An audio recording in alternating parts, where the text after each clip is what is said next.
Nancy Pelosi returned to Washington with a walker following her hip surgery. The images going viral on social media, highlighting not only her age, but the decades she spent in power on Capitol Hill. If this isn't an iconic photo that sums up the majority of our Congress, I don't know what is. This as talk of term limits are gaining steam. Resolutions making their way through the House and the Senate to cap the number of years one can spend in Congress. We have it on the president. We have it on most of the governors in the states. A lot of state legislatures have it.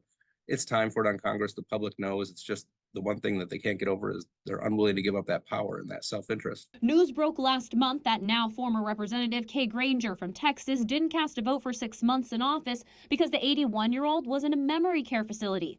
Mitch McConnell has made headlines for his concerning freezes during speeches. Senator Dianne Feinstein died in office at 90 between votes on the Hill. The Senate is like an assisted living facility.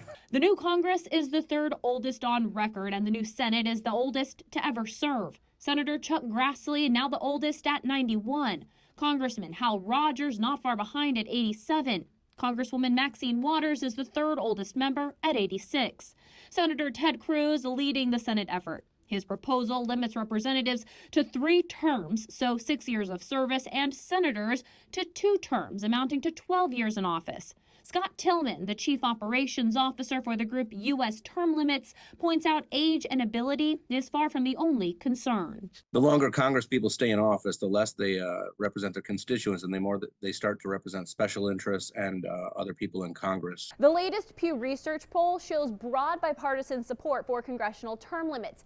87% of voters say they approve of a constitutional amendment to implement the changes.